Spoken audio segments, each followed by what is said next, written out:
Good evening, everybody. I'm John Jerkowitz, and I'm here to talk to you briefly about how you can use the screen sharing option to make your Hangout on air a memorable one. I've got close to 40 years of experience in training and development. And lo and behold, back in the early 90s, Microsoft created this wonderful little tool called PowerPoint, and everybody immediately rushed to embrace it. And there were other venues that were used also. But one of the things we've seen over time is that there's some people that can use presentation software effectively and some people that can't. The first thing you want to remember is that any type of screen sharing you use is a tool. It's an aid or an augment to your presentation. And as I'm talking tonight, I would encourage you to take some notes. One of the things I've learned over my career is that by varying the types of presentations I do, it helps keep my audience engaged with the content and the subject matter at hand. The real wonderful thing about using the screen sharing option here in Hangouts on Air that's different from any other platform of this time is that we're actually able to switch back and forth between a presentation and a video, i.e. me and you.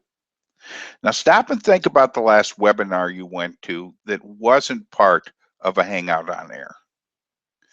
You might see some slides, you might hear a speaker, and the rest of the time you were looking at, albeit a background, but a rather drab background. When you use the screen share application in a Hangout on Air effectively, you're supercharging your presentation. Now, before we get started, I want to share just a couple things. We're going to use screen sharing for one of four reasons. First of all, to share information. Second of all, to educate. Third, to market. And fourth, to potentially sell if you're using Hangouts on Air as a business tool. I think that's pretty cool. So I promised you I'd just keep you a half hour. And let's go ahead and get started. If you're not familiar, the screen sharing application is right over here on the left-hand side toolbar. It's a green box and it has an arrow pointing to the right. When you click on it, it opens a screen for you and you choose what you want to share. I'm going to begin this presentation by sharing a quote with you from Jay Danzy. And Jay is the founder and administrator of a site called meatville.com that's a networking site. And I'm not going to read you the whole quote, but the one thing that's always stuck with me is the end part. How you leave others feeling after you've had an experience with you, that becomes your trademark. And that's how using screen sharing in a Hangout on Air can be so valuable to you and your business. So let's get started. First of all, a couple things. I'm going to share with you 6 tips that'll help make your presentation understandable, memorable, and emotional. Now, I guess understandable and memorable are self-explanatory, but what about emotional? Stop and think for a few minutes about the presentations you've attended over the course of your life that you've walked away with and you can still talk about today. Those presentations were created and crafted to evoke an emotional response from you. So let's say you're a business consultant, a small business consultant, and you're looking to create a client base. You might use the screen share application to talk about some of your successes, to talk about some of the highlights of your career. And what you're trying to do is get an emotional response from your audience so they might look further into using you and your services. One of the things that seems to fall short a lot of times, and I'm as guilty of it as anybody else is that we try to cram so much content into our presentation that it's not understandable. So, to think, what's the purpose of using a screen share? I've seen some really, really good ones. And I've seen some that have caused me to scratch what little hair I have left and wonder if I needed to go get my eyes examined because my nose was touching the screen of my laptop. What do you want to do with your screen share? Remember, I just said a few seconds ago that we share them to inform, to educate, to market, or to sell. Let's go back to the example of the small business consultant. The purpose of his screen share is to market or sell. So he's going to give a few tips, a few techniques, and then he's going to reach out and grab his audience. How's he going to do that? What type of content do you want to share? And what layout do you want to use to share it?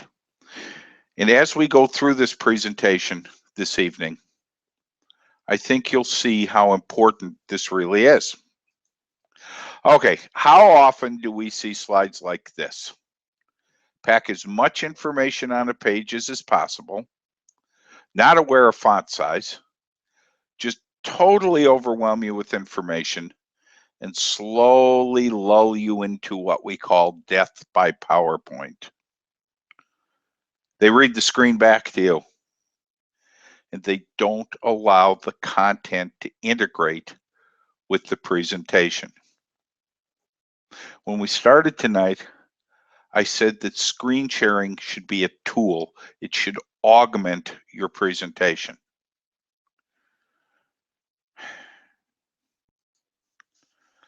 That is death by PowerPoint. How many times have you walked into a room, attended a Hangout on Air or a webinar where you've seen slides like this? And slowly after a while, especially if it's web-based, you turn around and you start working on something else, or you minimize the screen and continue to listen politely, and you start working on something else. The main reason you and I do that is because we aren't integrated with the content. In other words, to use layperson's terms, it hasn't reached out and grabbed us. That's what's really, really important here. What you want to do in using this tool is have your audience remain fixed on the content you're sharing. Now, I'm gonna be honest with you. I'm not being smug and self-effacing here. A lot of this I learned by putting people to sleep. There is always the danger of using multiple bullet points on a slide and just slogging our way through it. Rule of thumb is no more than 10 slides per presentation. If you're using more than 10 slides, then maybe you need to use 2 presentations. Anytime we get above 10, maybe 12, we have death by PowerPoint. And I've been on both sides of that equation. I've looked out over an audience and seen people dozing, doodling, answering email. I've sat where they have and thought, oh Lord, please let the power fail. So let's look at a couple tips that can help. Number 1, don't read. Make the assumption one time in your life, I know what happens when you assume, but make the assumption one time, anytime you use screen sharing, that your audience can read. Quickest way to put somebody to sleep is read back to them what they've already read. Yeah, John, but I've got some important points I need to make. Good. When we started this evening, I asked you, take some notes. Why? Because a lot of the way I share content, and this is a you pick 'em, is with visuals. So we got a little smiling number one there, and I'm saying to you the number one thing is don't read. But there's a 1A too, and that's to share one topic per screen. Well, gee, the training I want to do has 3,455 points I need to make. Then look for a visual. Anytime we overwhelm people with information, they will quickly choose the one thing on the screen that means something to them and ignore the rest. So that's point number one. Point number two is everybody loves those cute little fonts, except the people sitting on the other side of your presentation who cannot read them. I am guilty as charged in this. I love playing around with different fonts. I love doing different things in presentations. Okay. Until it dawned on me one day that another quick way to lose my audience is to start slapping stuff up on the screen they can't read. That's a little more legible. That's a Times New Roman font. That's an Arial font. And what I would suggest is that you use either one of those fonts when you're using a screen sharing presentation. They're legible and they make their point.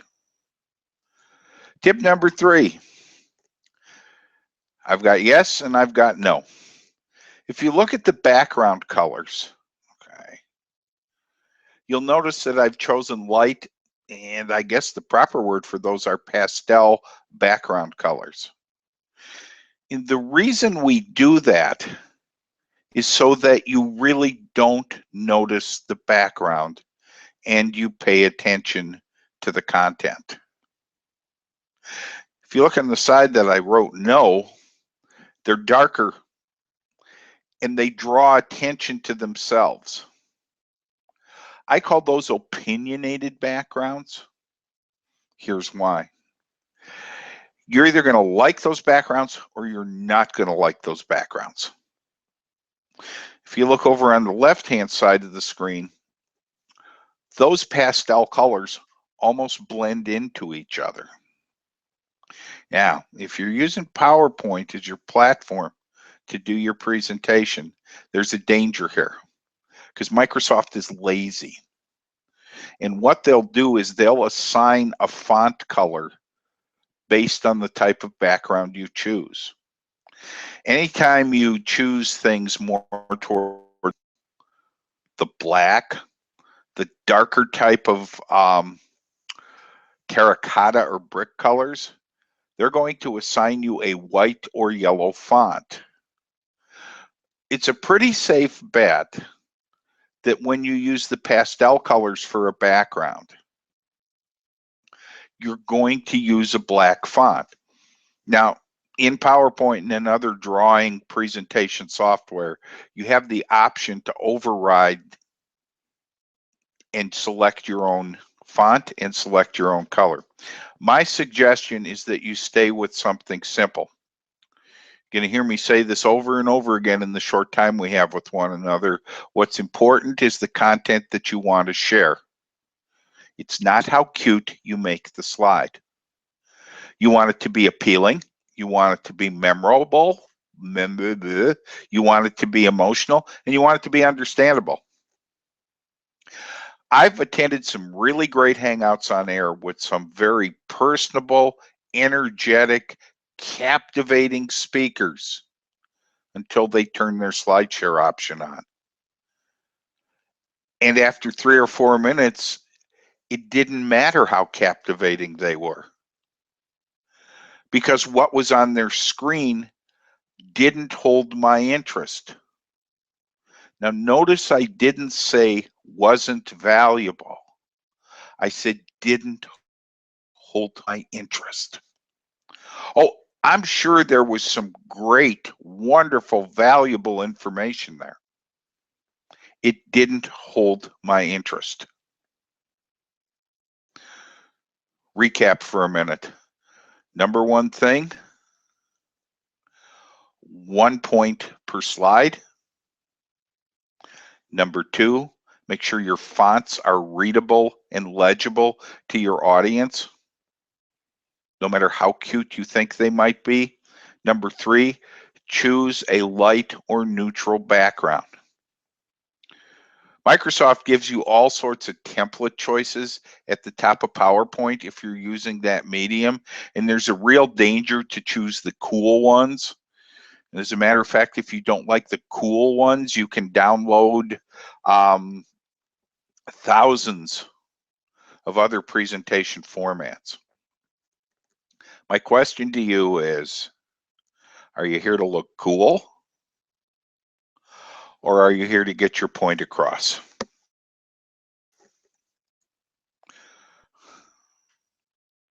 Vow to remove the clutter.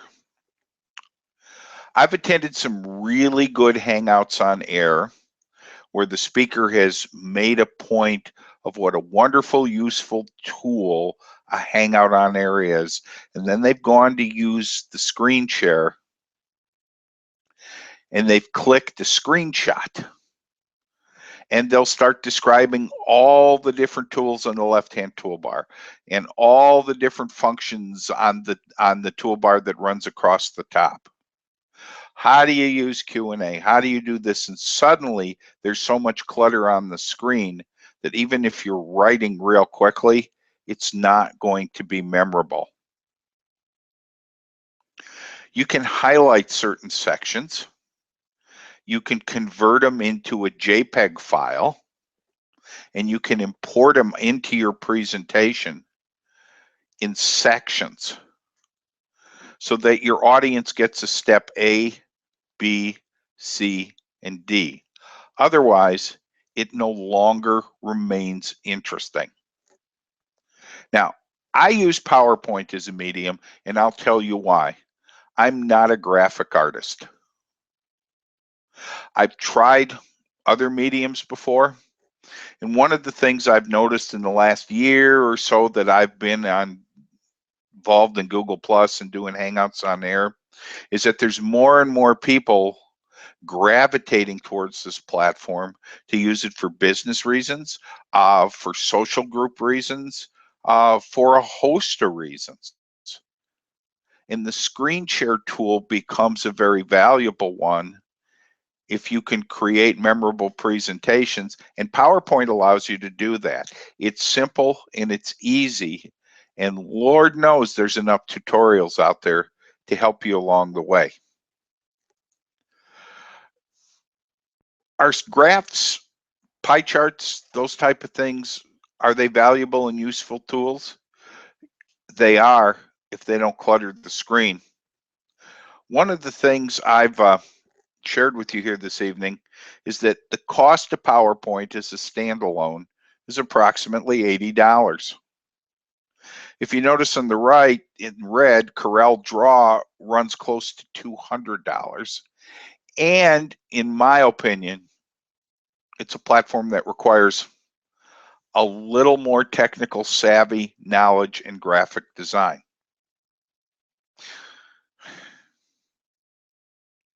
Those are 5 or 6 tips that'll get you started in screen sharing.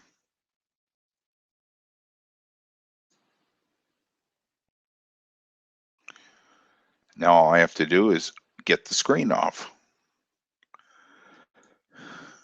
And sometimes that can be cumbersome. It really can. Very often you get to the point where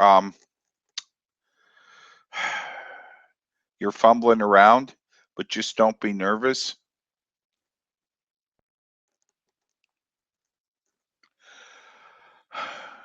So there you have it. Let's see if we have any questions or any comments.